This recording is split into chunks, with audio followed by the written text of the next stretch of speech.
আসসালামু আলাইকুম। বিসমিল্লাহির রহমানির রহিম। আজকের আলোচনার বিষয় হলো যুদ্ধ। যুদ্ধ শব্দটি এক কথায় ব্যাখ্যা করলে বলা যায় ধ্বংস। কোনো জাতি অথবা কোনো দেশ অথবা কোনো ধর্মকে ধ্বংস করার নামই যুদ্ধ।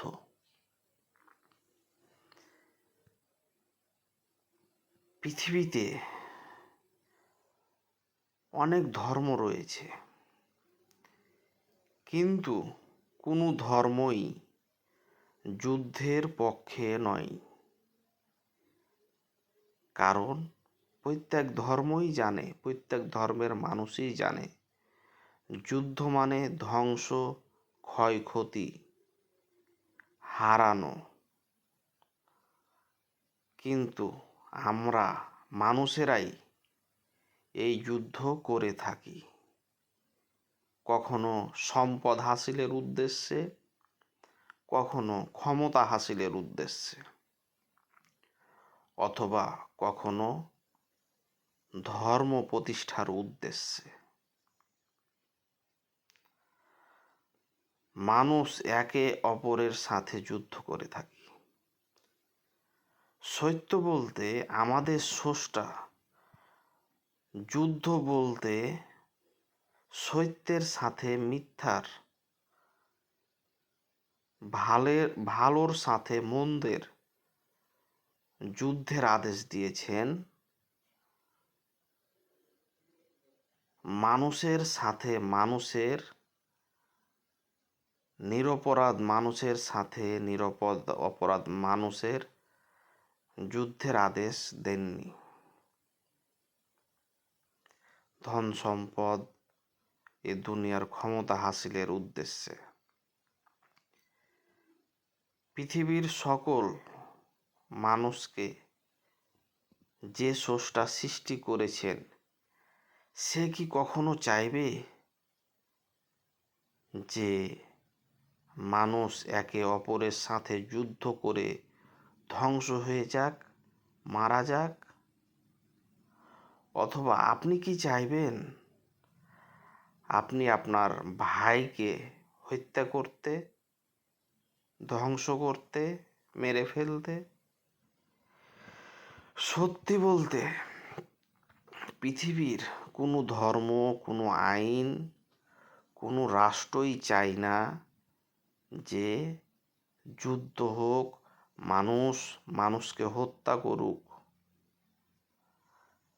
কিন্তু আমরা মানুষেরা এগুলা বেশিরভাগই কারণে করে থাকি ক্ষমতা হাসিলের উদ্দেশ্যে, ধন সম্পদ হাসিলের উদ্দেশ্যে। এই যুদ্ধ শব্দটিকে নিয়ে আমাদের মানুষদের ভিতরে অনেক ভুল ধারণা রয়েছে। আমরা মানুষেরা যুদ্ধ মানে মনে করি হত্যা। এটি কখনোই গ্রহণযোগ্য নয়। যুদ্ধ মানে কখনোই হত্যা নয়। যুদ্ধ বলতে বোঝানো হয়েছে ভালো ও মন্দের সাথে যুদ্ধ। আপনি মন্দ মানুষের সাথে বিভিন্ন কৌশলে যুদ্ধ করতে পারেন। একজন খারাপ মানুষ, মন্দ মানুষ, তাকে আপনি এড়িয়ে চলেও যুদ্ধ করতে পারেন। তাকে আপনি তার কথা না শুনেও তাকে আপনি যুদ্ধ করতে পারেন, অথবা তাকে বন্দি করেও যুদ্ধ করতে পারেন। বিভিন্ন কৌশল রয়েছে। কিন্তু হ্যাঁ, অবশেষে যখন কোনো রাস্তাই না থাকে, মানুষ যখন হিংস্র প্রাণীর মতো হয়ে যায়, মানুষের মাংস ভক্ষণ করা শুরু করে, রক্ত ছাড়া তার কিছুই ভালো লাগে না, ওই সকল মানুষদেরকে হত্যা করার অনুমতি সকল ধর্মেই আছে। কিন্তু সেই পদ্ধতিটা হচ্ছে সর্বশেষ পদ্ধতি। কিন্তু বর্তমান সমাজে আমরা যুদ্ধ বলতে শুধু একটাই জিনিস দেখতে পাই, মানুষ হত্যা, রাষ্ট্রের সাথে রাষ্ট্রের ফাসাদ, এগুলারই নাম যুদ্ধ মনে করি। আসলেই যুদ্ধ বলতে এমনটি নয়। যুদ্ধ বলতে বোঝানো হয়েছে সত্যের সাথে মিথ্যার যুদ্ধ, ভালোর সাথে মন্দের যুদ্ধ। এই যুদ্ধগুলো বিভিন্ন কৌশলে করা যায়, কিন্তু আজ আমরা মানুষেরা শুধু মনে করি যুদ্ধ মানেই মানুষ হত্যা, বোমাবাজি, এইসব। তো অতএব আমাদের যুদ্ধ শব্দটার ভালোভাবে যুদ্ধ শব্দটার অর্থ বুঝতে হবে, ব্যাখ্যা করতে হবে নিজের জ্ঞানে। হয়তোবা আমি পারিনি আপনাদের বুঝাতে, কিন্তু আপনারা নিজেরাই চিন্তা করুন।